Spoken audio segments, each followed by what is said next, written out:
And what about if you rent? I know you mentioned something about renting your primary residence. What happens with that? Does that change that CGT?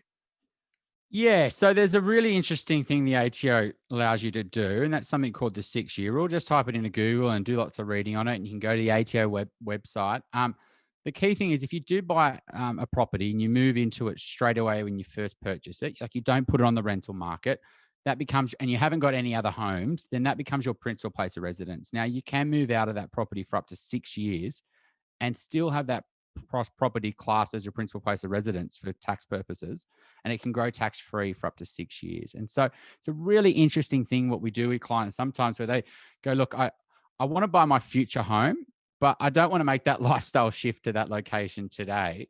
And I say, well, would you do it for 6 months, right? The HO don't say how long you have to do it, but would you go and live, for example, if you're in Melbourne, say Mornington Peninsula or Geelong or Bendigo, Ballarat or something like that for 6 months, get that property growing tax-free, then move back to the city and live in sort of South Yarra with your friends and have that property growing for you tax-free, which can be a huge difference over 6 years, if it grows substantially. So that's another thing that a lot of first-time property investors should be looking at.